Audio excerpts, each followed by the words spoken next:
Good evening, everyone, and welcome to the regularly scheduled mayor and council meeting for the town of Berlin. It is Monday, January 22nd, 2024. Please join us in a moment of silence, followed by the Pledge of Allegiance.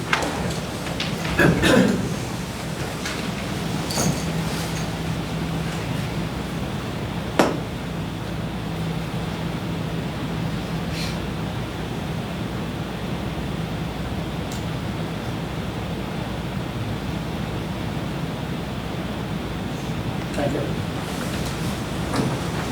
I pledge allegiance to the flag of the United States of America and to the republic for which it stands, one nation, under God, indivisible, with liberty and justice for all. Thank you. The first item on our agenda is the consent agenda. Motion to approve. Motion to approve by Councilmember Orts. Second. Second by Councilmember Nichols. All in favor say aye. Aye. Touch that thing. All in favor say aye. Aye. All opposed? Let the record reflect that the consent agenda passes unanimously. Councilmember Burrell is absent. Up next is agenda item number 2, and these are items for approval. Public comment, just for anybody that's in attendance that may not be familiar with our new setup. Public comment will be offered after discussion by the council. For each item for approval, any person that may wish to speak will be given 2 minutes for such time to be determined appropriate. So the first item is 2A, motion to approve draft of the Consolidated Transportation Program, CTP, letter, and Mayor Zach Tindall, myself, is going to point. And in the packet, page 10 and 11, you will see our draft Consolidated Transportation Plan request to the Worcester County Commissioners. Sarah, I think these are due in a couple weeks. We wanted to get it before the council for approval. Looks very similar to our request last year.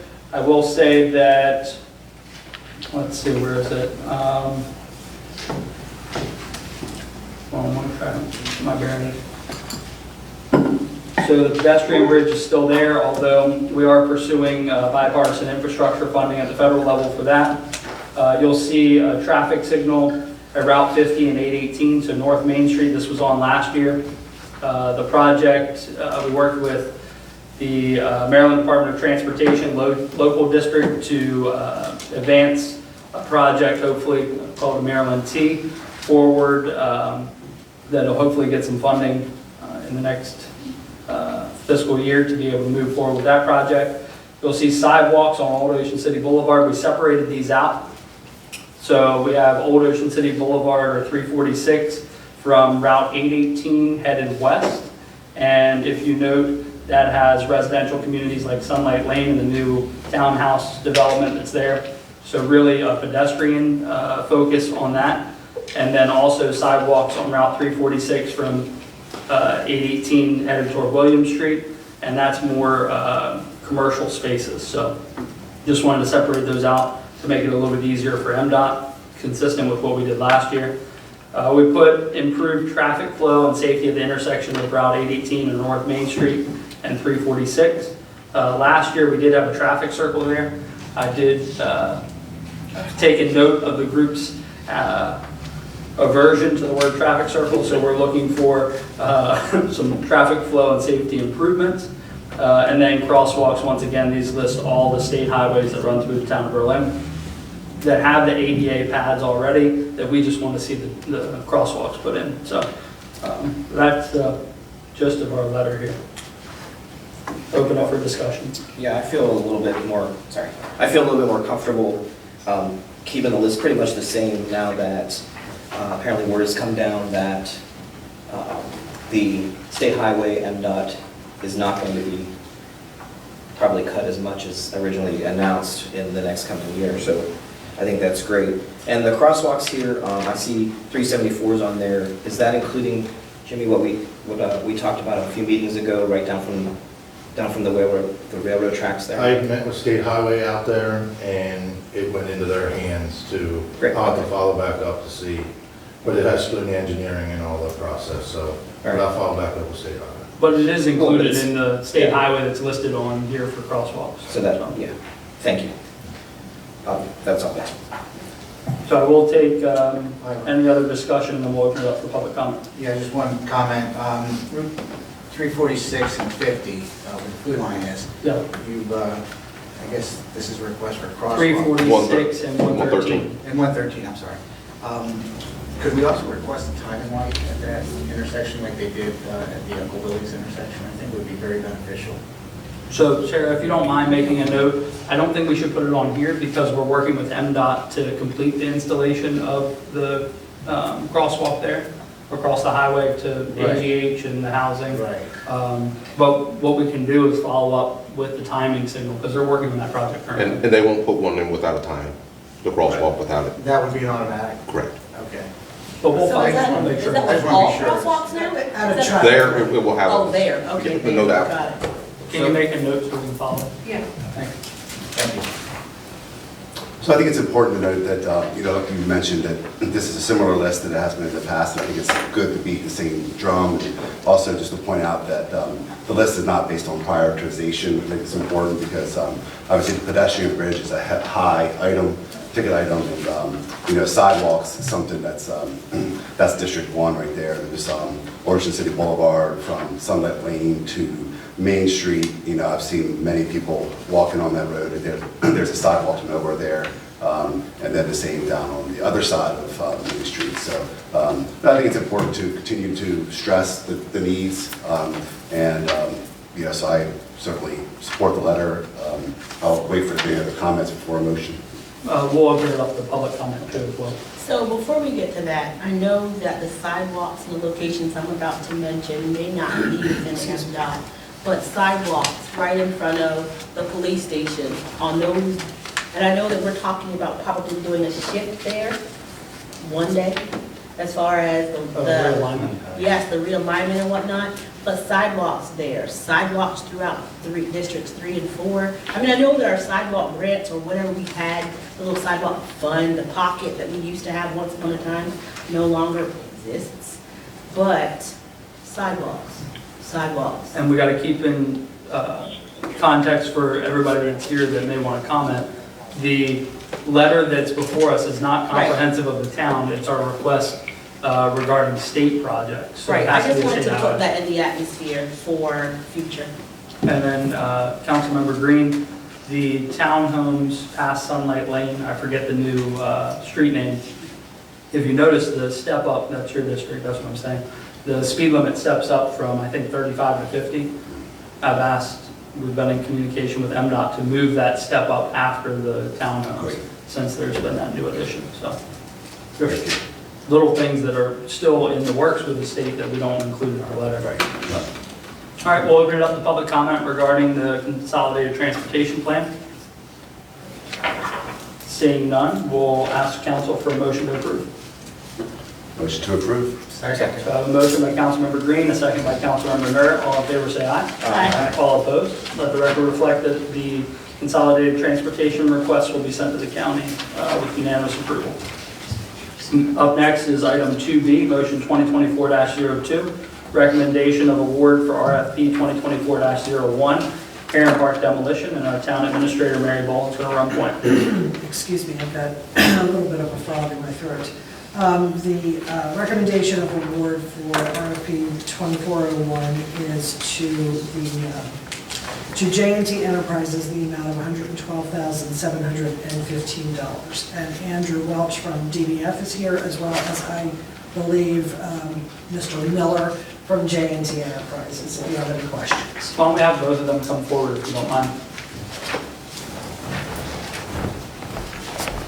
We've been looking forward to this for some time, so we're happy to be moving forward with the project. Thank you both, and thank you for your work on the project. We'll open it up to any discussion by the council. Wow, okay. Thank you, sir, for bidding and putting in your proposal. I guess my biggest question, I'm just kind of stalling until we get the map back up. Technical difficulty there. But so this is to do, if I understand that correctly, sections of the building labeled 1, 2, and 3. Correct. Yes. Yes, and I guess my real question here is, there was quite a variance in the bids, so I think, can staff talk to that a little bit more? Or? No, actually, I think Andrew Or and can- Mr. Miller will be far more qualified to Okay, address the fair enough. particulars than I.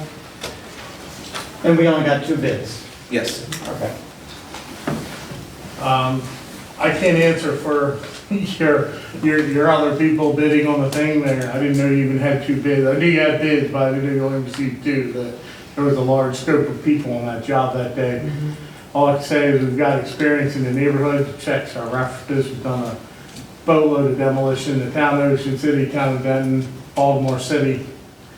Based on my numbers, and I was talking to Mr. Welch here, based on my numbers and my additions and my calculations and weight and everything and our experience doing it, we cut you a fair price. That's what we were going for. We have done demolition down here about 1.5 years, just been too busy. All over the country, we work on the whole eastern seaboard, so. I did cut the numbers as nice as I could be fair-wise. Otherwise, I don't know. You know, I can't answer just because they're height and the thing. I mean, we get these numbers, sometimes I thought as well, sometimes we go in there and we get numbers that are so low ball, you wonder how they can even afford to dump that stuff and put it in a farm field somewhere. But so I kind of was thinking that that's where those numbers were going to go. I was actually pretty shocked when I heard the other price, because I feel like, I mean, we're still making our money on this. I'm not going to tell you we're not. So you run a business, and we're not expecting you to not make money on that. But now, I will say, on behalf of all of us, we're very grateful for the bids that we did receive. We're grateful that we have the available funding to be able to devote to the project. So if we do move forward, which I don't see a reason why we wouldn't, we're really looking forward to working together on the project. So, my train was derailed there. Sorry. Reviewing from memory the request, the RFP, your quote does include securing the site. Yes, I was actually talking as well, this is the silt fence you currently have on your project, or not so much your protection fence you currently have on your project, with a takeoff of 2,143 linear feet, based on your drawing.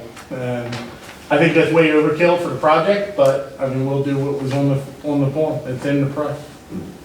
And this is a discussion I'd like to have after the motion, this motion.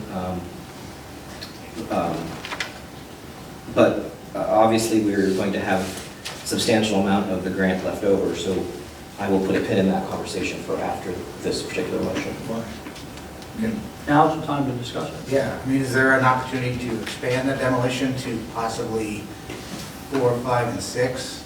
I'll take that whole city block down for you if you want it.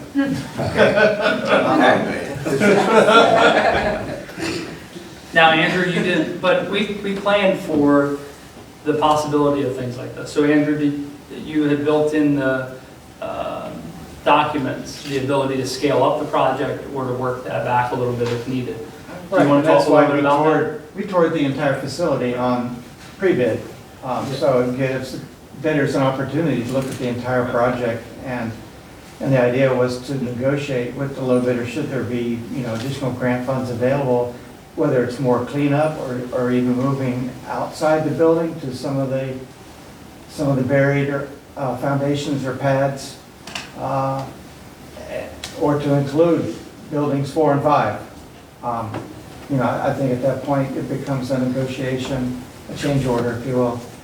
Now, didn't we factor in the 3 prioritized sections, we did factor in a priority of cleaning up that outside space, bringing it up to the building. So where does that stand, or would that be an additional cost? No, the space that I saw on here, you do have for cleanup in your proposed secondary amount, which is not primary bid, but we have it on the secondary amount. And that's what brings you to the 112,715. Correct. But it doesn't include like pulling posts or anything like that. It was just general cleanup of the facility. I think that, talking to my colleagues now, I think bringing the space all the way up to the building itself to a safe, usable space To your point, with the amount of boundary that we currently have, if we have a way to tighten that up, maybe we can tighten the boundary of that fencing up a We little were bit more. speaking with that, we absolutely can. I can cut that fence down to, the fence was primarily made to cover your stockpile, which is located on the back section of the drawings, you'll see. Which makes no sense to me, why anybody would move things twice. Why would you tear it down, move it all the way to a stockpile, and then wait on it over there? We're not gonna do that. I mean, we're gonna tear it down where it is, separate it by material, concrete, metal, and regular, remainder, and load it right there at the front of building 2, and roll off trucks and dump trucks and send it on its way. I have no need to move that stockpile. I actually proposed Mr. Wells put a fence up between section 7 and 5, and section 8, and back past section 3 if you're gonna do it into section 6, but just 2 small fences that come off the building, 15, 20 feet, what we need, and go down and tie it in. This fence that's on the drawing, I understand they always err towards caution and, stuff, but it's 3,000 linear feet almost, or 2,200 linear feet of fence that's needs about 200. So, I mean, I don't mean to reclaim, but I am curious about 4, 5, and 6 now. How would that go if we wanted to include that? Would we have to re-RFP this? No? I think it depends on what we want at the end of this, right? Like, what's the overall goal? Well, that's When a it's good done, discussion. I would think we should. yeah, but I'm just saying, like, at the end of the project, are we just trying to tear the building down as much as possible? Or are we trying to repurpose it into something that can be utilized by a private entity? Repurpose what can be, what is in its best state, and get rid of the rest. And Andrew, you believe that the prioritized sections that we have leave the most stable structures, is that correct? In my opinion. Right. And I'd like to ask if the grant money can be used for any structural repairs to buildings that we deem can be put back into service. I would say it can be used to make them stable, but that's about the extent of it. Right, so if there's masonry that's in disrepair, and we feel like it needs to be repaired, potentially use that. If we're going to keep a portion of the building, or one of the buildings, can we use those funds to start doing some repairs? If we feel like it deemed can be put back into service. And we talked about like sections 8 and 7, getting the insulation out of there, getting that area cleaned up so it's more tidy. That's actually in one of the That's in alternates, one of the getting alternates. those buildings cleaned up. And that brings us to the 112,715. Correct. Okay. But it's pulling the suspended ceilings, the bad insulation, and the loose debris in area 8. What about getting rid of that concrete slab that's below the structures that we're going to be removing? How much? No, that's not in any of the all the- Like, would that be a sizable amount? I'd have to run the numbers. I mean, everything I do is based on Right. weights and numbers precise and takeoff. So, I mean, I can tell you square foots, weights, and numbers on every section you ask on me. So if you want pricing for any of that, I have no problem giving it to you to discuss, to use it as an alternate. And how far you want it, whether you want the footers out or leave the footers in place, just pull the slabs. Or if you want slabs down, the footers out, it all depends on your future use of the property and development. I mean, in my opinion, it would make sense to salvage buildings 7 and 8, because those are to be used for Yeah. future office space, and everything behind it, you clear it to grade, and you take well down to the footers. Buildings, if I can say, I mean, one of the considerations is buildings, I believe 8, possibly 7, I can't remember off the top of my head, have pretty severe, not severe, but big trenches in them Right. for the drainage that they had in the building. If you plan on using this for any kind of office space or anything, those need to be Build it. filled in, rebar pin, concreted, so that you have a nice flat surface to Right. go the rest of your way. You may want to consider doing something with that, because it doesn't do you any good to have a big warehouse with big holes in it. Right. And bear in mind, when we remove buildings 1 and 2, if you want to take that down to grade, then we're removing the slab, we're removing the earth fills up to buildings 7, 8, 4, and 5, but we don't know if the foundation walls for 7, 8, 4, and 5 extend down below grade? Or is it just a slab that goes through without any walls to support the fills for 7 and 8? So if you're going to remove that slab and fill, you may need to now build a wall. And that's why we excluded anything below slab elevation, because we don't, and some test pitting could be done to start further evaluation to see if those are viable options. Those are answers I think we're going to need to know. So since I think a lot of us thought that those would be out of reach with the available funding, I think that it's probably going to eat away quite a bit of our funding going and taking out some of that slab. But it's important information for us to know, and if we have that residual budget, I think it fits within the grant to find that out. Test pitting, what kind of price are we? You'd have to. Yeah, I know, but I mean, that's less expensive than digging it out and figuring it out later, right? Correct. That's probably, I mean, in my brain, that's the way to go. The test pitting would. I know that building 7 has a free suspending concrete roof, so that's gonna be suspended by its own piling, so it's probably not gonna be a footer between 7 and 2, but that's just me guessing. So I would be guessing too, so that's why we need to do some of that exploratory work. So remind me again, please, Mary. The grant needs to be, what am I trying to say? The grant needs to be assigned, I guess, by June 30 and then spent by 25? The grant needs, the closing date for the grant is June 30, 2024. But I think that if we're well on our way, that would be something that we can discuss with the grantor. So something that was discussed or mentioned, well, last year, I could just say that for anything, I guess, was if whatever the bids came back and there was grant fund money demo left over, that we could possibly, not left over, but not used, could possibly be used in other parts of the property, such as like maybe demoing little buildings or pipes, something like that, on the other parcels. So I guess I'm throwing this out to the group for further discussion. Is that something that we're interested in doing? Or are we thinking more just spending all the grant on demo in the building?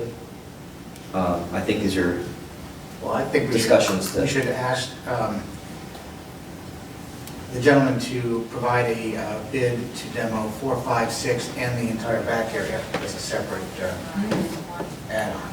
And then we'll know how much money we have to work with. Down the slab, and we can also ask him to bid the moving slab. How long would that take? To bid? Have it together in probably 2 weeks. And are we running afoul of any type of, Well, let's take this in chunks for a second. When's your intended start date, if this was approved tonight?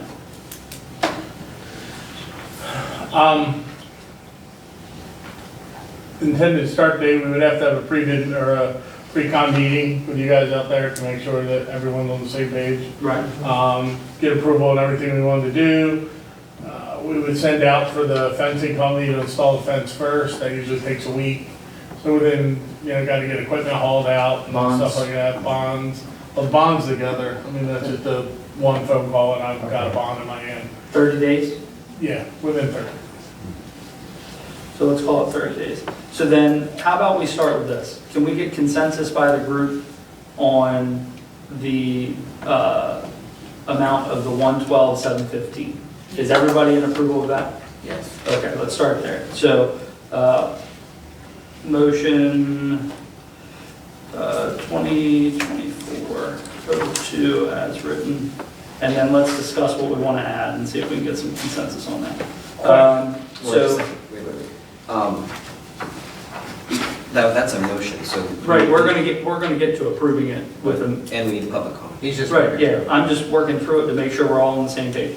So, now, I think what I heard you say is that that's gonna take, we can tighten up all the debris, maybe it'll be a little bit more than the 112,715, but we need a number on taking all of the pipes that are sticking out of the ground, anything that's random, all the way up to 3, 6, 5, 7, and 8.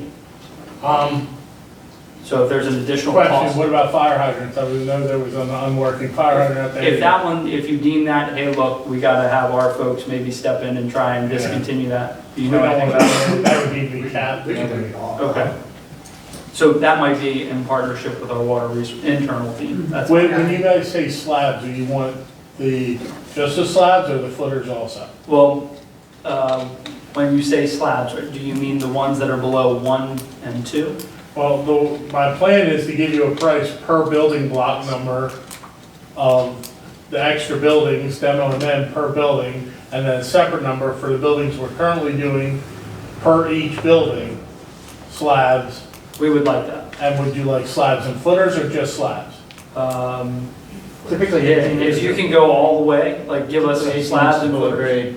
Well, 18 inches we would do slabs, but in this area footers are gonna be 30 inches below grade. And just do the slabs. I mean, can you give us a price on one versus the other?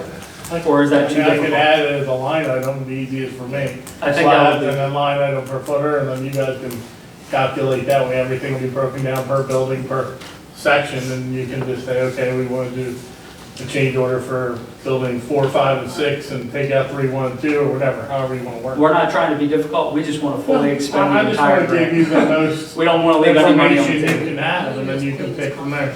So, yes, we would like that, if you don't mind. Yeah. And then cost for additional. And just to be clear, the water tower stays, Yes, right? thank you. Cost for additional ads per. All right, and then, just back to the other point, this will clean up all of the debris around the edges all the way up to the building. And your recommendation is fencing from 7 to 5 and 8 to 3. Everything Well, else if would we're be. demoing out 3, we'll have to go around it to 6, depending on whether you take Dalton or not. Okay. But it sounds like you are. Fencing costs. And then, let's see here. Andrew, can we get some numbers, because I'm pretty sure that wouldn't be with you all, filling the trenches if needed? If, say, we don't demo We can fill the that section. trenches. You can do that as We do well? concrete work. Can we get a cost for that as well? Yep. And then, any test fitting that needs to be done, Andrew, you'll take care of making sure we do that? Right? Yeah, I mean, we'll work together on that, Yeah. because what we're trying to find out with the test pit, and I think you understand, where we're headed. Okay.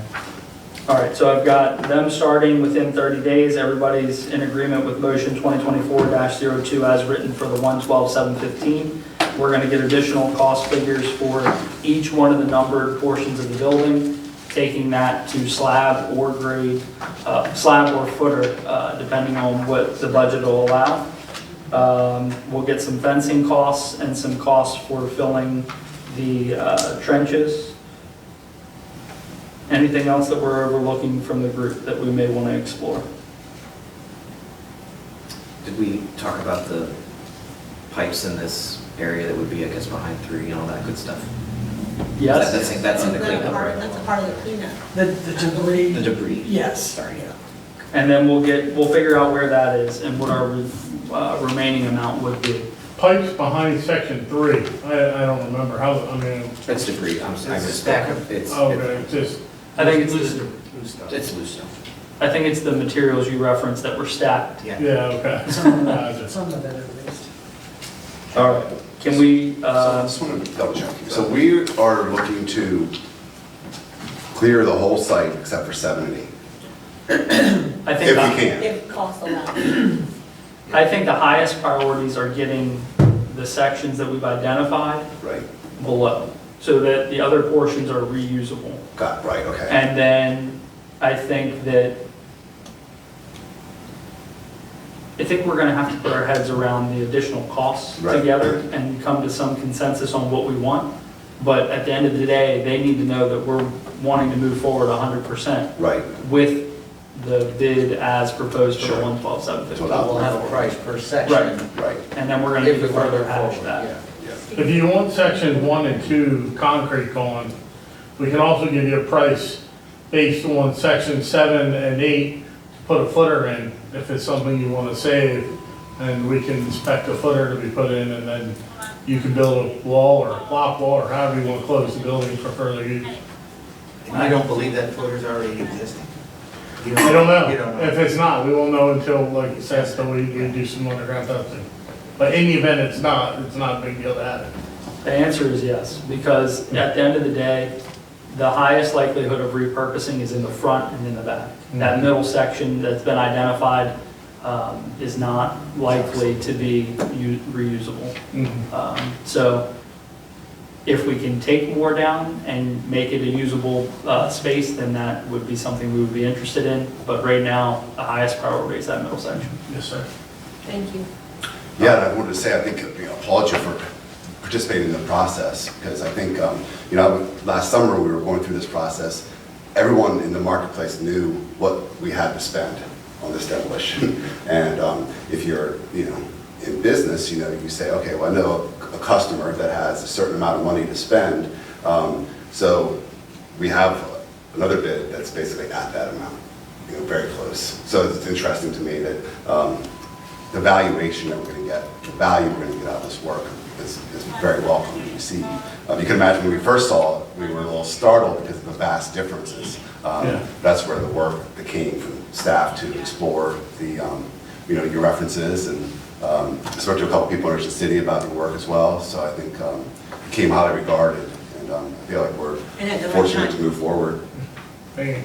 And I think that also what Steve is saying is you make us feel comfortable in our decision, which is a good thing. Good. All right, with that, yes, we'll open it up. Any public comment? Okay, seeing, James, we're going to invoke a little response back there. Make your money work while you have these gentlemen here now. If you're going down below grade, and you can reuse that building in the future, make that money work for what it's worth. I commend these guys for coming here and taking on the challenge as well. And that's been, it's been going around for a while, been hearing about it. But the way they're setting things up in the middle and then working your way out toward the road, and if you can go below grade and build that up, you got a win-win situation. I think you're doing a great job there. Thank you. Any additional public comment? All right, seeing none, I'll take a I'll make a motion motion. to approve bid from JNT Enterprises and also the additional request information. Second. So I have a motion by Councilmember Nur to approve motion 2024-02, and a second by Councilmember Nichols. All in favor, say aye. Aye. All opposed? Thank you, and it passes unanimously. We look forward to receiving the additional add-ons and moving forward. Let's communicate a little bit on your intended start time, because the secretary has expressed that maybe he would like to be down for our initial debut of demo. So when you have... That's always the fun time. It is. So whenever you have an idea... It's just loaded trucks. Right, whenever you have an idea of when that could be, if we could get that date. Absolutely. Thank you, we appreciate it. Thank you so much, both of you. Thank you. So Mayor, before we go into 2C, we're obviously moving on with sections 1, 2, and 3, and we're pending the other activity, depending on price and whatnot, but I don't know if we need to do it tonight, but I just want to put it out there that we probably should decide what we want to do with this property. We kind of know what's happening with the demo. We have that information. I think that we could be a little bit, I don't want to say proactive, but I think that while that's going on, that would be the time to kind of see what we would like to see in the future of the property. So I don't know if that is entertaining selling it, redoing it with somebody, RFPing a developer again, I don't know. I'm just saying, I think that's a good time, while that's going on, for us to have that conversation. Thank you. We can start tonight, but I don't have anything tonight. On that note, I do have a question for Dave. Dave, is the town obligated or required to put a property at intent to sale out for RFP, or can it just list it for sale? What are the options? I think the best way to do it is through the RFP But process. is that required? I don't think it's required, no. Okay. We've already. But we already deemed know it the price, surplus. right? We've already deemed it as surplus property, which led us to be able to RFP it. Right. So I think that to answer your question is no, it does not have to be an RFP. I agree with that. The only thing that concerns me is if we do list it for sale, you know, and the asking price is met, we really have no say on what's going to go there. Yeah. I think that's why Dave is recommending the RFP. Yeah, so that's my only, you know, because if we set the price at 1.2 plus the EDU valuation, and somebody meets that price, we really don't know what they want to do with it, or what they're going to do with it. Or we're not going to say, I guess, Well, what they're going to do. if you list a property for 1.2 and somebody offers it, you don't have to sell it to them until they tell us what they want to do, and there are ways to bind them to do that. Well, I understand that, But but I think the RFP process, if you want to control that, is cleaner. And there were many safeguards that were built into the previous RFP that I think if that's the direction, which I think based off of my conversations with many of you, there is an appetite to move forward once we have a clear sense of what the demo includes. So right now, I think we're still up in the air a little bit about what other existing structures would be there. But once we've got that nailed down, I don't think that it's putting the cart before the horse if we start to reshape the RFP that's to send it out. what I was wondering, can we have the, you know, both things moving forward at the same time? Or at least, I mean, I know We've got the we shell. need to hear back, but. Yeah, we've got the shell of an RFP, but I think that we used previously, we can hone in kind of what the purpose would be and intended uses, what's going with the sale, what's not. There are ways we can learn from the previous ride and hopefully have something that's a little bit cleaner. But I think we need those add-ons first so that we have a clear idea of what we're doing. So I would say we're at least 45 days out before we can start shaping an RFP. You agree? Yeah, I would say let's work our way through the demolition. You can get a sense of what is going to be there. Not that it will necessarily drive what you want ultimately to happen with the property, but there's a lot to be done. And we're getting ready to go into budget season. There's just a lot. I would hate for us to get to the end of the demo, whatever And then that go looks down, like. yeah, And then we're absolutely. back to where we were Yeah. really a year ago. Yeah. And it's like, oh, let's ask people what we Yeah, want you to could do. be, sometimes it's okay to develop a plan and put it on a shelf to gather dust for a That's, while. hey, that's a Sometimes good that's idea. okay, yeah. I should have asked this question while you were up here, Mr. Miller, but during the demolition process, what is that going to mean for those folks who like to walk this property back to the backs and walk their dogs around the ponds? Are they going to still have access to get back to the far end, or? Yeah, there'll be access all the way to the back. Okay. I mean, even the way you have the fence set up, we're just gonna minimize that even more than where it already is, so they'll have more access. Got it. Thank you. All right. Thank you for that. Up next, agenda item 2C, motion 2024-03, which is the approval of RFP 2024-02, Harrison Avenue Water Main Relocation. Town Administrator Mary Boland and Water Resources Director Jamie Latcham are going to run point. And I think we're going to turn it right over to Josh Taylor. All right, Josh, good to see you. You want to come forward and hang out for a little bit? Evening, Mayor and Council. Good evening. Thanks for being with us. Thank you guys for inviting me. As you know, we want to move forward with the bidding process on the Harrison Avenue Water Main Relocation Project. I think you guys recall the background. We've got a very, very old water main, probably 100-year-old water main running under the building. It's being rehabilitated and turned into Berlin Brewing Company. We want to relocate the water main out into the Harrison Avenue. And we put together an RFP, I think you have in your packet, put together plans, and we're finalizing the specifications. With your guys' approval, we would like to get this into advertisement by the end of this week and expedite this bidding process to try to get these people water before they open up this spring. Very nice. Thank you. Any discussion by the council? One thing that I do want to add that came up late last week after the draft had already been submitted. There's a fire hydrant on the corner, you may have noticed it's been bagged. It got broken. I can't explain it beyond that, but it got broken.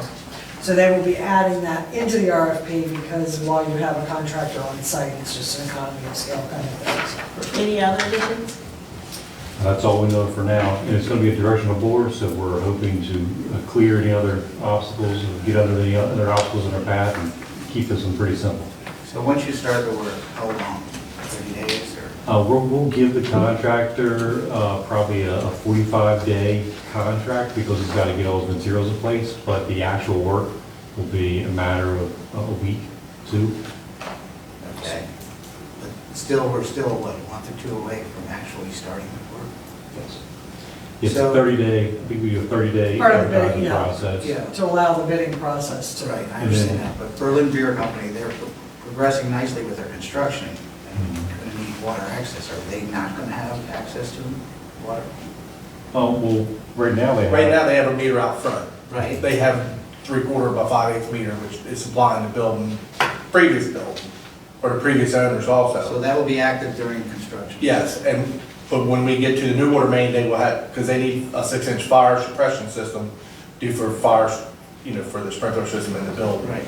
Does he also need a heavier line for his tanks in the back? Yes, we're putting a 2-inch service into his property also. But he won't have that till the project's. That's why we're trying to fast track to move this forward.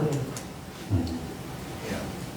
But the existing water main will remain in place and active until it has to be taken out So of that would service. service the restaurant up front? Yes. For his basic water needs? Yes. And that's, I mean, Open we're, is what, May? we were just trying to move it as fast, I mean, this has been under building, Adams with us tonight. They found the building in 1930 when it started, so they didn't put the water main under the building after the building was built. So we're just trying to correct the problems that should have been corrected some time ago and get it out from under the building where he's done all that.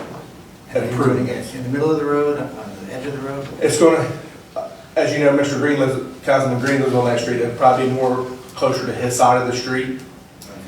And we're gonna try to keep it straight as possible down that side of the road. But it'll be directional drilled, so you should never see it. The road shouldn't be very, very minimal damage to it, other than out on Broad Street and Harrison and Baker and Harrison, just where they have to do all the tie-in. I And think then what- right there where they have to run the fire suppression system and the water service to the new Berlin Brewery. And we have a service on there we have to put in there too, but it's right close by where Adam's gonna be tied in for the brewery. And what you said, I think, is worth repeating. These are challenges that, with an older community, that we uncover situations like this where, in this circumstance, the trouble was actually underneath of a building.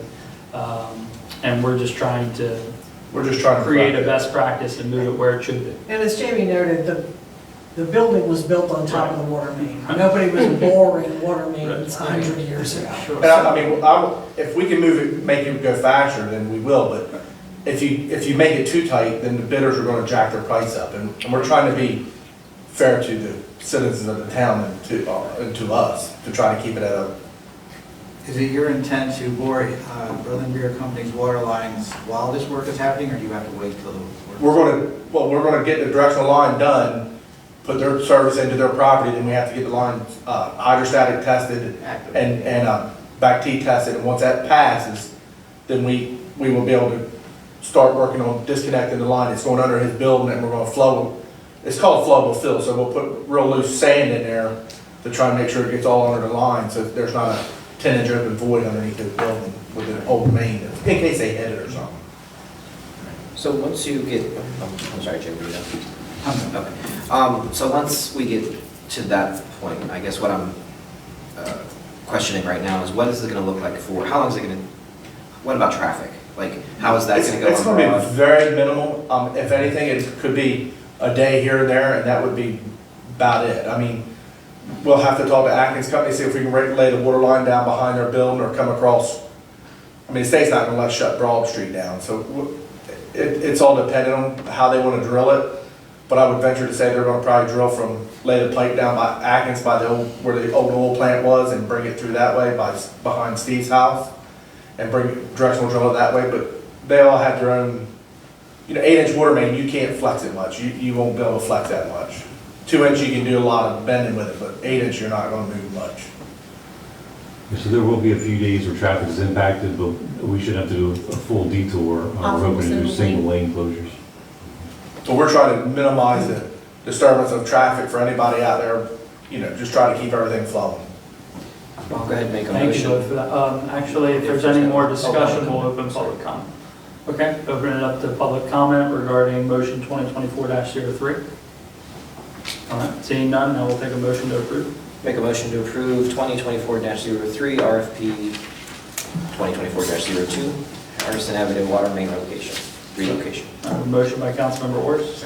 Second by Councilmember Nur. All in favor say aye. Aye. All opposed? Let the record reflect that motion 2024-03 passes unanimously. Thank you. Steve, my Thank you, thank Jan. you to request a direct line for your town. I see him with that. All right, up next is agenda item 2D, motion 2024-04, the approval of the pre-order for a new trash truck, and our Public Works Director, Jimmy Charles, is going to report. Good evening, Mayor and Council. Good evening. As some of you probably know, I've been floating this idea for about 6 months or so, where we'll probably be coming for a new trash truck. Back in December. We're here for a new trash truck. And the reason why I was doing that is, and some of the lead time to get a trash truck is 10 to 12 months out. So back in December, we actually met with Grand Turpin Equipment, and we got a price for the chassis and the truck. And what this will do is through Sourcewell, and this will lock us in with purchasing the truck. So we're hoping to take delivery sometime at the end of this year. We didn't want to really wait till July 1st to do this process, and then we'd be pushing till, next in the middle of June and July of next year, so. I think we can look to one of our neighbors as a cautionary tale on waiting for trash. Which who you are. Not that- And thank you for being the kind town of Berlin that you are and helping your neighbor without thinking twice about it. That was a good look, it really was. Well, we could have easily been in the same situation back Yeah, for in sure. October. We had a trash truck that had to be serviced. It was in for 6 weeks and it ended up being 10. So we were lucky to have Ocean City help us out with the truck, or we could have been hustling and doing cans. Right. And we were fortunate on the timing because Ocean City's season had gone down, so they were able to do that. And don't misunderstand me, I'm not criticizing Salisbury. What happened could have happened to anyone. Wait time is what it is, and then they had a further equipment breakdown, so they were just in a very tough spot. If you recall too, we actually, last year, we had a breakage in like May too. So we actually had 2 times where the truck was down for a couple weeks, and then we had the same way in the fall. So we're just trying to be, and we were already knowing this. I saw Steve a couple mornings and said, hey, I'm coming for a trash truck. So that's why we were already thinking ahead of this before even Salisbury's issue. So, but we just want to be proactive on where we're headed. And just so everybody's aware, this will be a FY25 item, so you'll see that in our general fund budget presentations. You'll see that in the FY25 budget. With that, the plan to fund this would be the use of some highway user revenues or impact fees and probably some funding in capital. So it'll be a combination of the two. And impact fees are an applicable use. Yes. Whereas highway user funds were not. Correct, I'm sorry. Have HURs on my mind, I don't know why, right? Well, we were all so excited to get So it. Jimmy, is this truck any different, well, I know it's newer, but the one that we have now, does this truck do anything different or better than the one that we have now? As far as, I know obviously it's newer. But. It'll be basically the same truck, the same design, everything. This truck will have a camera system on it, and it will be able to, it'll be a GPS camera system. And when it comes to your can there, if your can's not there, we can activate a button and it'll notify that the driver can say, Steve Green's can wasn't there today, and we go on. And then that'll help avoid, say, some people saying we missed your can, All interesting. because it'll be a GPS location. We're also working with some other ways to identify each can throughout the town. So we're gonna be on top of the trash. I like that. Yeah, so this will actually help too with, and then it'll actually help us with education too, because we still get a lot of cans that are sideways, backwards, and this will help with the cans and safety for our drivers and their cans. I will say that Jimmy, you and your team at Public Works do a fabulous job if people have an occasional miss. But constant repeat misses Right. may get a little different message, but you all do a fabulous job on those that have a rare occurrence of actually having their can missed, which adds a lot of value in us having our own capabilities when it comes to trash and recycling services. So, thank you. So Jimmy, on page 40 for the Pete store quote, I know this is a drop in the bucket with the total price we're talking here, but what is number 5, marketing and service support? For 1,400.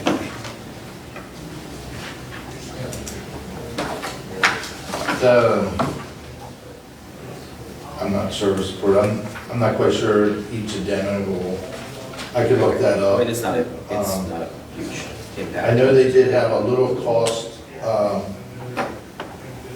adjustment in there because they can't guarantee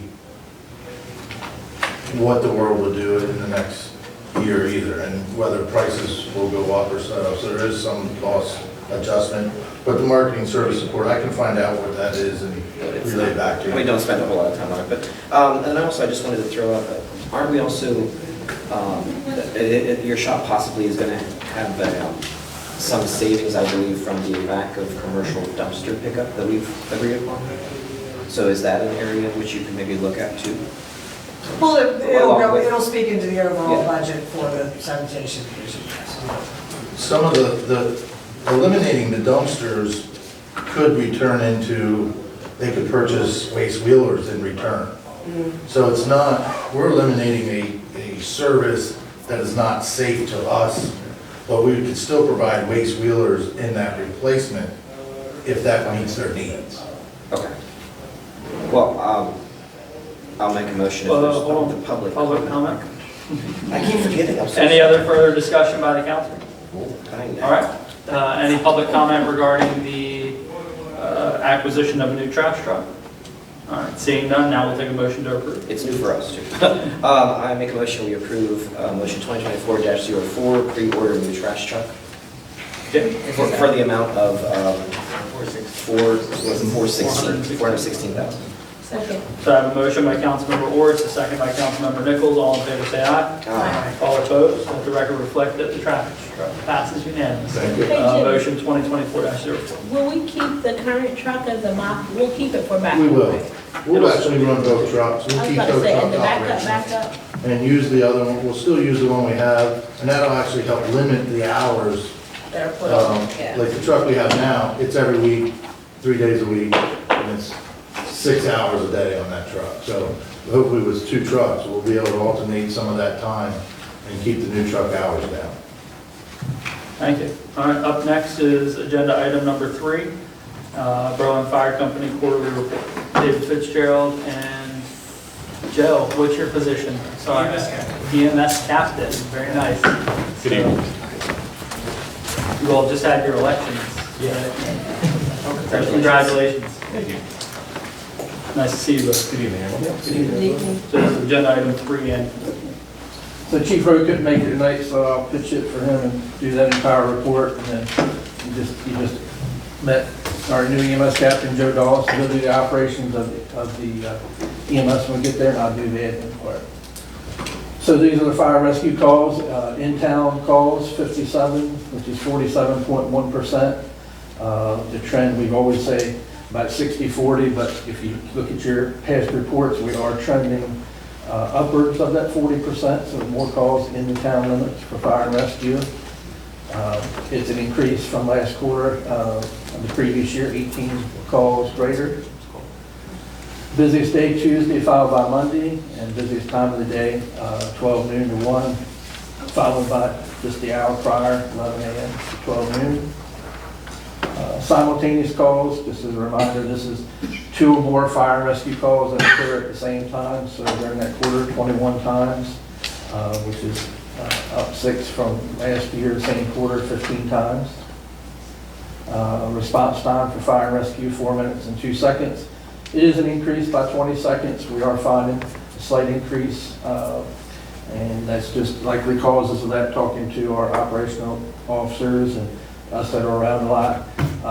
It's just like traffic delays. So example, for a fire call we had today, I was at the food line, made the left turn on Main Street, and there, smack in the 300 block of Main Street, is some construction truck for that house that's under remodel there at 300 block of North Main. So you can't get by because you got traffic coming, the fire siren's blowing. So you just gotta wait. I mean, we don't have red lights and siren on our private vehicles. So they have to wait till we get a crew. We're still well below the 6-minute standard, which is the county standard, and still well below the matrix standard, which is the NFPA standard of 9 minutes or less for a volunteer fire company. On the manpower side, for the quarter, a little over 805 volunteer hours for the emergency calls, about 1,106 hours for the non-emergency items, so 1,910, might as well call it 1,911 volunteer hours. So that's a very large increase, 638 calls, and that's just, again, you saw the call volume that's up. Also the training, this is the quarter that we do all of our, we did our electrical vehicle training where people went to Newark and did that. We have our physicals in this quarter, so this is usually a busy quarter for us, a lot of activities.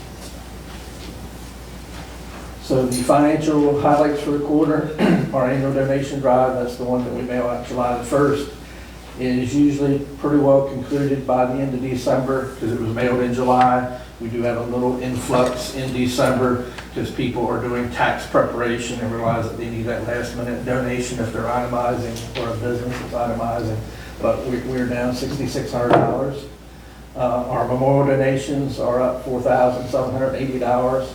We did have, and I'll name her, Miss Sarah Thompson, prominent member of the community, passed away, and we're very thankful. I talked to Mr. Ray Thompson today, very thankful of their generous donation, to put that into the obituary. So we're very thankful for the family to be thinking of the fire company. And Ms. Thompson was a auxiliary member when we had an auxiliary many years ago, and her husband, Dick Thompson, was past president and a life member. So we do appreciate that. Fire responses, we've only got 600 hours this year, 2,500 hours less. Attribute that again, just people not paying, and unfortunately, us continuing to talk about it in the public that we're not pursuing it. I've actually had people tell me on the phone that they've heard that and they ain't gonna pay it because they know we're not doing anything about it. The event parking, we're down $1,192. As you know, you know your town events, New Year's Eve down, some of the rained out events of either town or the chamber or private events. The fundraising dinners, we've talked about that. We're not doing those. We have tried to do more outreach for the conference center rentals, and that's up to almost $1,600. So those are good because we're at the conference center. We don't need really one person to go let them in, show them everything, get the lights turned on, the heat and air set up.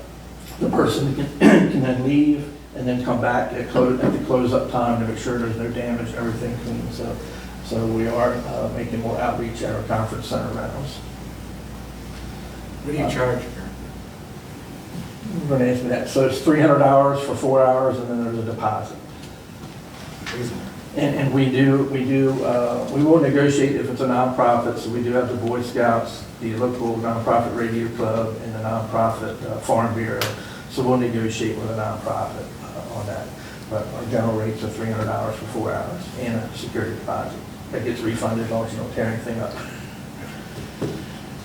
The expense budget highlights, halfway through the year, we should be at 50% for most things, not all. but we're at 88% of the budget. We do have a engine out for a major transmission repair. And that's all just due to our overages are due to the age of the fleet. So you've seen our budget, and when we talk in the work session that'll come up in April or May, you'll hear us again talk about the age of apparatus and that maintenance and repair budget, just like you heard Mr. Charles say about his trash truck. So capital replacement, we turned in our plan like we're required to do by the contract. This is just a review about the engines. They're on order. Thank you for releasing the ARPA funds. That payment's been made. As soon as we get the canceled check back, front and back copy, we'll send that for the town records. And we have to continue for the other capital needs. Still reviewing the SCBA specs to have that all put out and get those ordered. And then, as Chief Rose mentioned before, the hydraulic tools, there's going to be a big change in the hydraulic tools. So, our request, will be the $150,000 a year for capital. Kind of jumped ahead, so talked about that already, and the air packs. And just to go over the EMS numbers You here. want to take a moment, Joe, and introduce yourself to the sorry. group and maybe your background? Yeah, I'm sorry. Joe Dahl, I'm a firefighter paramedic for Berlin, now the EMS captain. Been in the fire service for coming up 13 years. Started in McGarney County, the Bethesda Country Chase Rescue Squad. Currently work full-time at the Ocean Fire Fire Department. Been a paramedic for 8 years now. Got a fire science degree, bachelor's in fire science, so looking forward to this next step of being the EMS captain. And you live in Berlin? I live in Berlin. Before you go into EMS, can I just have some fire questions? Yep. On the paperwork you submitted to us, I saw, and I thought they used to be separate, but they're combined now, your physicals and volunteer incentives.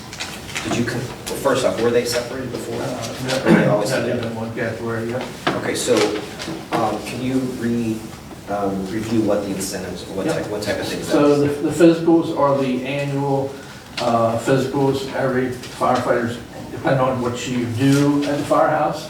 So if you drive, you go to DOT physical. If you're just in the fire company, you have a general physical. If you wear the air pack, you have an additional respiratory physical. So that's done every year in September. So that's the physicals, and any new member that comes in, they are sent for a physical to make sure they're physically able to be into the fire company doing the physical work that's required. The volunteer incentives, that's things like our banquet or food we may purchase during a training where members can't get home, may purchase some food at our meetings, the waters, the stuff that we have for volunteers. We try to purchase an annual polo shirt or a t-shirt or something. The members buy anything extra they want, but those are, we call them volunteer incentives. That's just a category we use, but it's something, a way to say thank you. You saw those hours. If you had to pay personnel, hire 20 people, the volunteer incentives are dropping the bucket. I have a feeling that's one of those things I ask about every year. No worries. Thank you. Dave, I have a question. You've mentioned repeatedly that recruitment is way down, not just with Berlin, but across the nation for various fire companies. What is your recruitment goal per year? Like how many recruits would you like to get versus how many you actually get?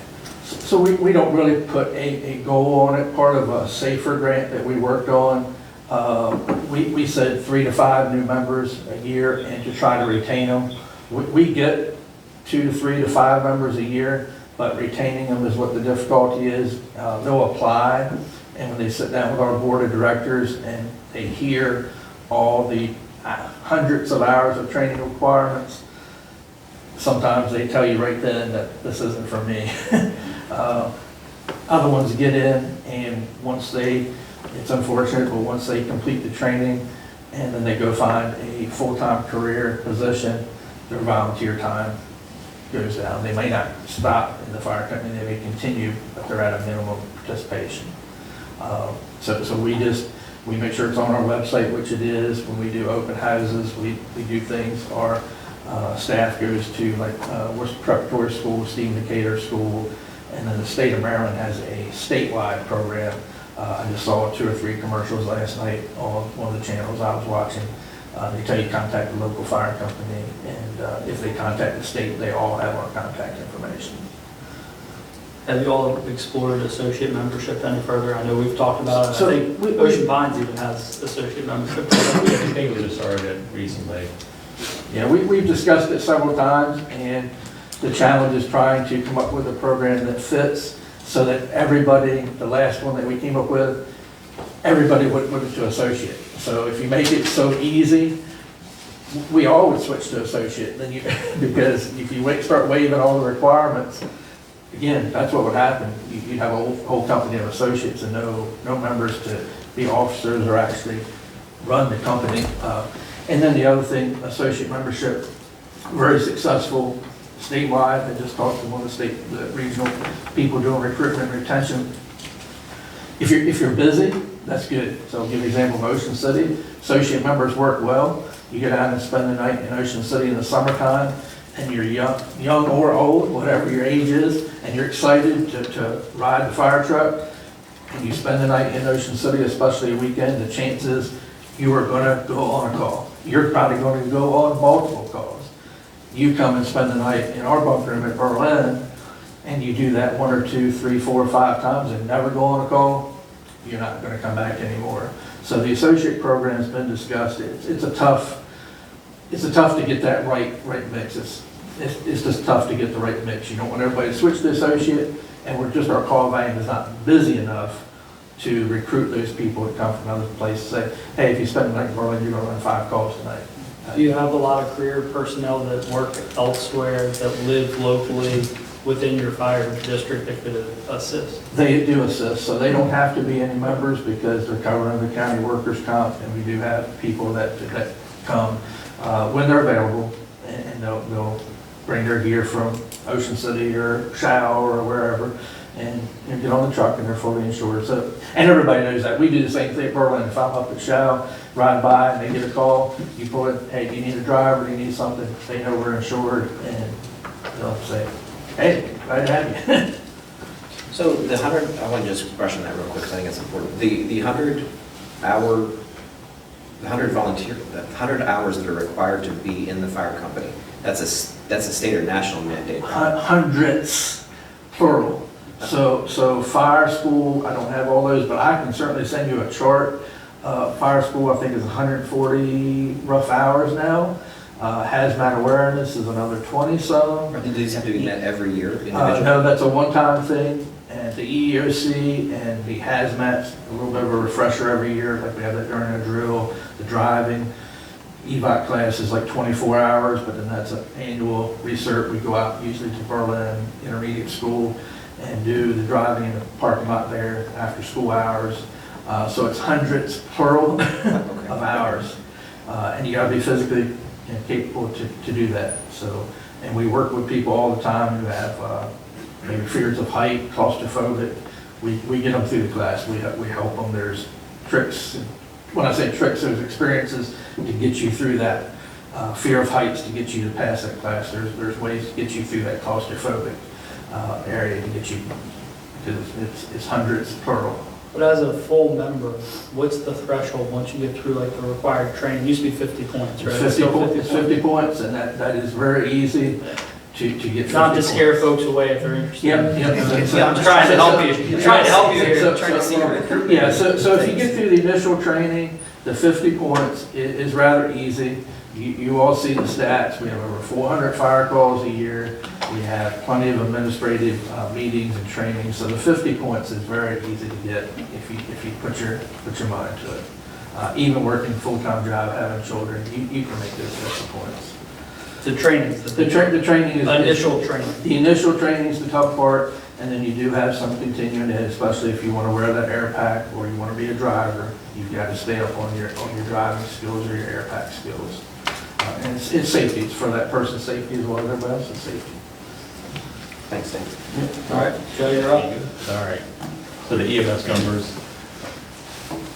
in town, 330 EMS calls, which is 60.9% of calls.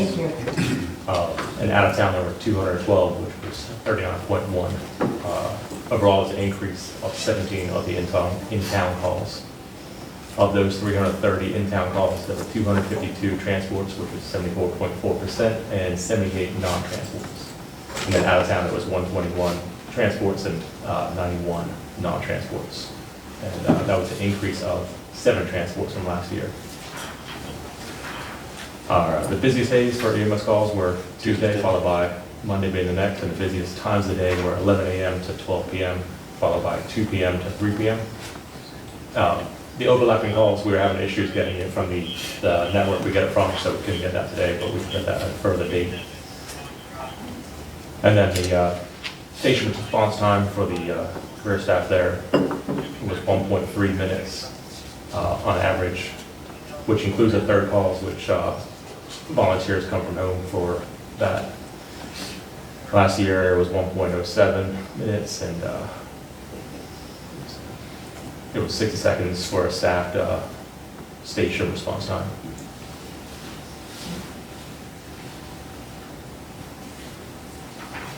And then our quarterly revenue highlights, so the donations were down 1,900 hours so far. We're not fully concluded our EMS donation drive. That gets mailed out the first Monday after Thanksgiving, so there are people that kind of come over into January and February getting those checks in. So that's the annual donation drive continuing third quarter. Our invoicing is increased by $29,000. We tried to do a little analysis of that. Some of it's the change in the billing company. It's mainly due to our increased calls and transports and the billing company and the collection agency working together to make sure, because these calls, unlike the fire calls, they are carried all the way through to court. So that's just like any other business, we're fully trying to collect those. On the expense side, medical supplies, 66% halfway through the year.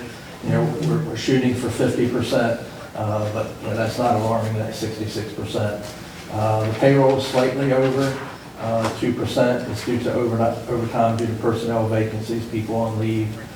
Same as the fire, we're at 93% on vehicle maintenance and repair. Those ambulances are getting into their 8-9 year mark, and that's why we've explained to you the 10-year mark. That's when they definitely need to get out and go past 10, go 11, 12, 13 like we've done. The vehicle maintenance goes off the chart. So we're not too concerned. We'll continue to watch that. The vehicle maintenance and repair, it's probably going to be over. Just to review the capital, the replacements are due 22, 25, and 29. We've got the one ambulance on order, and we provide you a cash flow worksheet. The county's providing $75,000 per year for the replacement, and we give you the cash flow worksheet, and $52,500 for 2 years, and $75,000 would make us fall right into that replacement cycle, be able to do that. There are other capital expenses for the EMS. Monitors that just got replaced, but you got to put them on the spreadsheet because in 15 years you got to buy them again. The technology changes and just the other things that are on the capital sheet, computers and what have you. We've talked about other funding information. Part of our budget presentation, we'll have the hard number for the event response vehicle, contingency fund, important to get some money put away for that. So when you have budget overages, you're not panicked. And then we're starting, just like everybody's starting with their budgets, so we stay in communication with all of our neighboring, not only in county, but neighboring counties, pay rates to stay competitive, so people aren't leaving our organization going somewhere else, and they're doing the same thing. So that'll all be part of our budget presentation. As we told you before, we have 16 people there. It's going to be important to keep that employee supervisor position back at some point to assist the 5 of us, the 5 volunteer officers that supervise the staff. All right. Any questions regarding the EMS report? Any questions or comments to David or Joe before we say thank you? All right. Thank you both. Congratulations again. Appreciate it. All right, up next is agenda item number 5. That's the town administrator's report and departmental. The only thing that I have this evening are a couple of ongoing items. Smart water meter installation continues and will continue for a number of months. I'm just reminding folks to be aware and contact us with any questions. And the Board of Supervisors elections has one vacancy that needs to be filled, so we are seeking. What's our time limit on that? ASAP. Yeah, I mean, typically Yesterday. the Board of Elections starts to meet midsummer, but obviously What's the prerequisite? they have to be a registered voter. That's it. If they're a registered voter, they've met all the other prerequisites, so. Okay. Have you had any interest so far? I don't actually know, they come We in haven't through the had mayor's page, and although, I mean, I would get copies. Yep, we have not had any. So So if you don't have this individual, Well, we didn't With- last time, oh, okay. and it worked, Yeah. but it is not ideal. And the town code, or possibly even charter, I can't think now which, calls for 5 members. As with any board, an odd number is always preferable. But we need. I think we're at 3, right? Or Sorry? we're at 4. 3 or We're at 4, we We're at have 4, yes. So, yes, if we can get our 5th, even if we get more than one favorable applicant, maybe we up the number so we always have 5. Well, we usually have And do you poll have an alternate? workers if there's a We need. can, But we part can of come to the- this group and say, hey, look, let's add an alternate, and You have to we look can at do the them. other Sure, ones. sure. Part of the reasoning specific to this group that you have 5 is that you have two board members at each polling place, and then you have one person who can kind of go between them as needed. Right. So, speaking, so I have a question, since you brought it up, I actually forgot. I saw that we are revisiting the polling location for districts 3 and 4.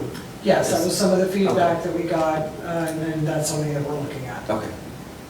I see a gentleman out in the audience who would love to volunteer. James? I'm getting a gist of everything that you are.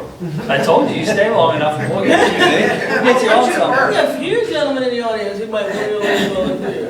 If you're interested, and you're in the audience or watching at home, you can always reach out to Sarah. The number to the mayor's office, 410-641-3858, 410-641-3858. And just to clarify a little bit, I think that I said they had to be a registered voter. They had to be a registered voter in Berlin. In Berlin. Right. Yes. Just had a couple questions, more on a comment about board docs. Very familiar with that program, and I know we're waiting on a quote, but, you know, that's, a couple other governments use that, and I think it's a great program, and it does, sure you're going to see some positives, and we'll see what the quote, of course, comes back at. But also noticed that you had, I saw the advertising for the special projects administrator, and not asking for any specifics as far as, you know, you happy with the number of candidates you have, the quality as well? Yes, yes. Good. That's the same. Anything else from any member of the council regarding the town administrator's report or departmentals? All right. Mayor, Yep, sorry, Jimmy. can I update line striping? Yeah, go ahead. So, And Gabe's in the audience too. The line striping regarding Seahawk Road. line striping, Seahawk Road, we were approved back in November for line striping. We need dry and at around an average temp, about 50 degrees. So we had it for with school, we tried around December 26th and 27th. Well, we had rain. The first week of January was cold and wet. The second week we were scheduled for, we saw where the temperatures were favored for Thursday the 11th, and of course we had rain come in. Last week, we all know the temperatures it was, and this week's temperatures weren't even close to 50 degrees. So we do have we're looking at this Thursday, because we look like a week ahead, this Thursday and Friday, but they're going to rain again.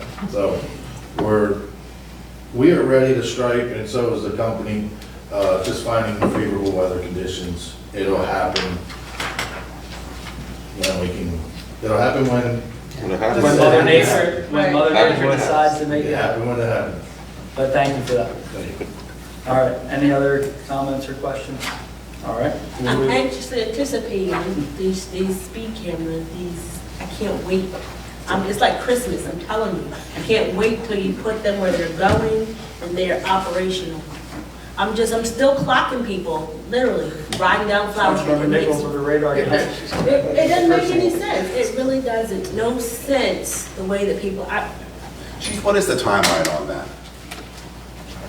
months? Right now, this is going to be a Tim question on electric, and I think everyone understands that we're actually putting cameras in areas that the electric service is not ours. And with that, we have to go ahead and have dialogue, and that's already been broached.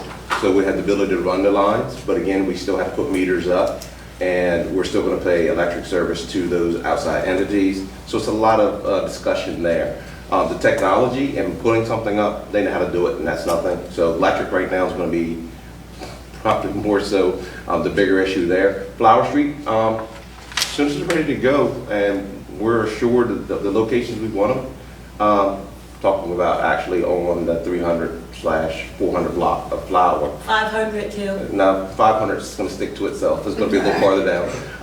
It'll be a little bit easier, but those other two locations are going to be a little more difficult. All right, let's move on to public comment. Anybody from the audience that would like to address the mayor and council? All right, seeing none, we'll move on to comments from the council. We'll start with Vice President Pro Tem, Councilmember Nichols. Not much to say other than the turnout for the listening session. I always give things the wrong name, but I feel like it was called a listening session. I did a lot of listening. Session last week at St. Paul's Church was phenomenal. Big thank you to Pastor Briggs for allowing us to come into the church and keeping that door open for future town hall sessions or whatever it is we choose to, within reason, conduct in the districts 3/4. Thank you to Pastor Briggs and Chief for opening the doors, and thank you for the largest turnout of all the listening sessions. So kudos to those citizens that came out and voiced their genuine concerns. We were listening.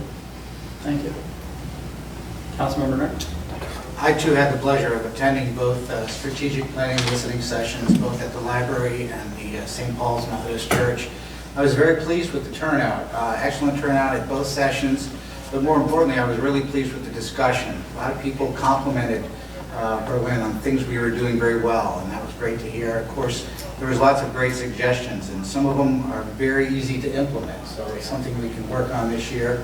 So I think a lot of good is going to come out of this whole strategic planning session, and will be a meaningful document that we can work with and make a lot of good changes.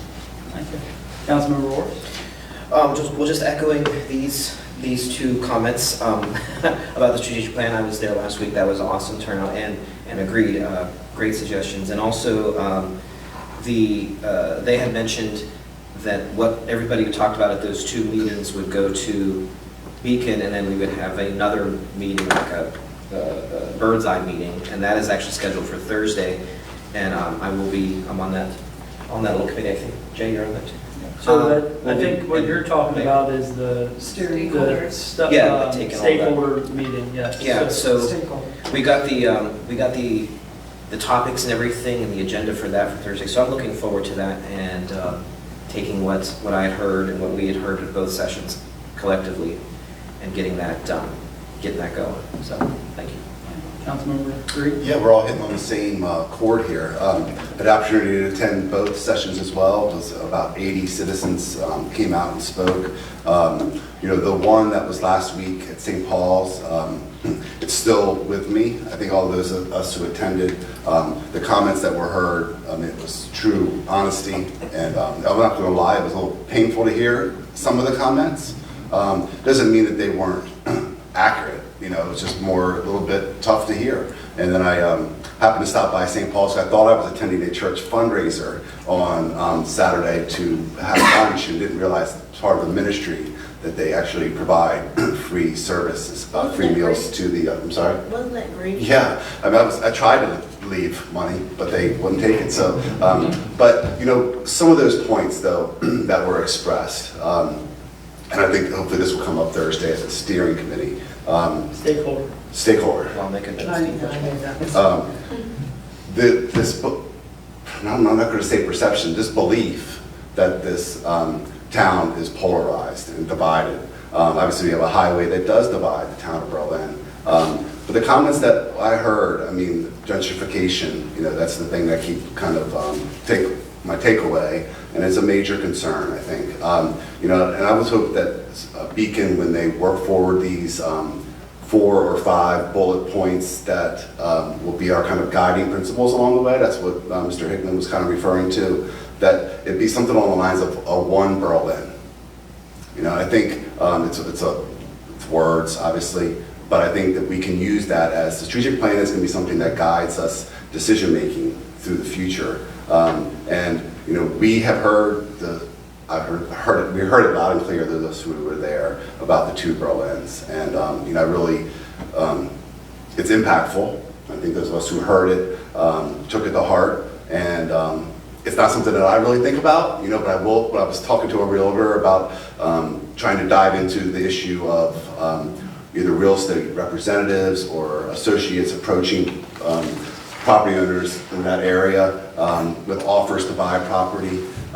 You know, I was not aware of that, you know, and it probably is only a matter of time before somebody gets hit on maybe a rough day, you know, where they actually take an offer like that, and it's purely a situation of vulnerability, in that I get what Mr. Purnell, you were saying about, you know, McMansions and things like that, and I think it is an issue that we all need to be very aware of.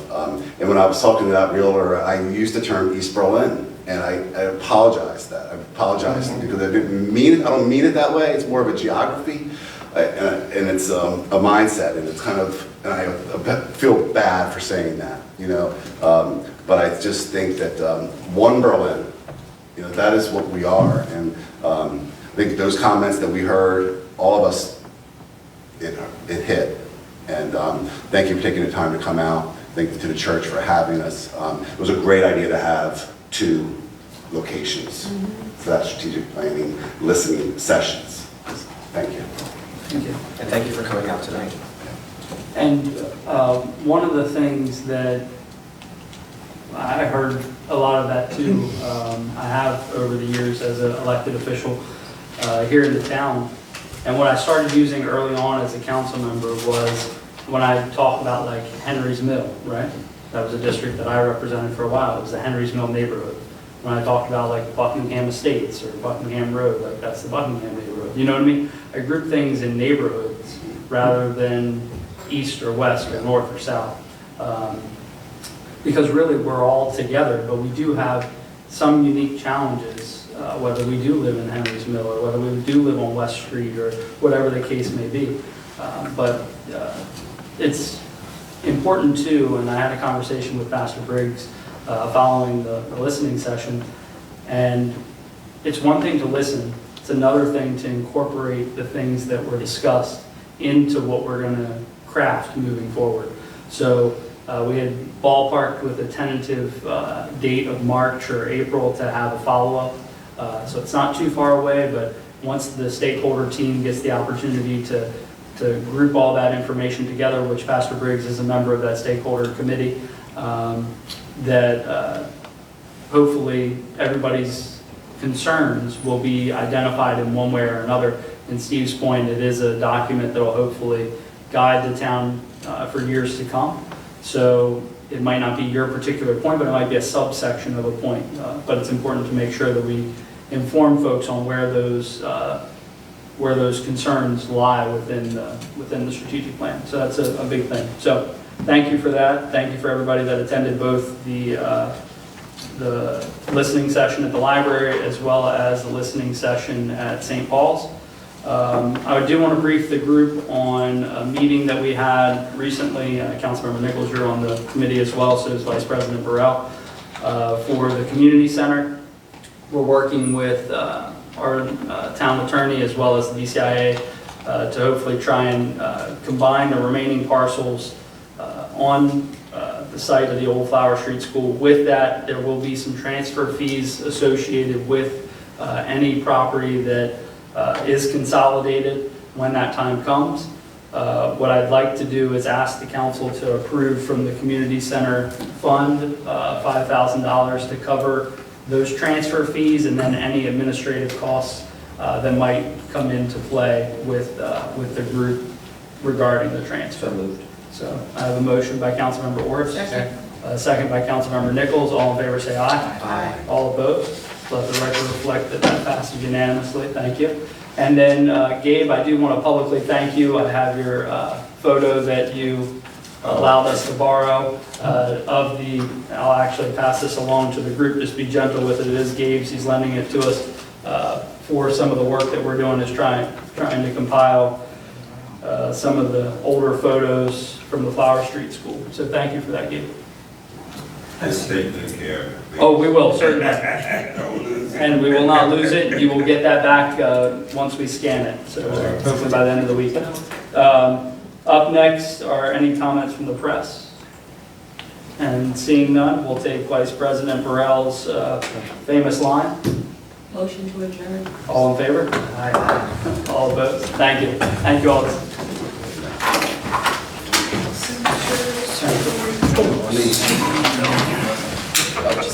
Mine don't work too good.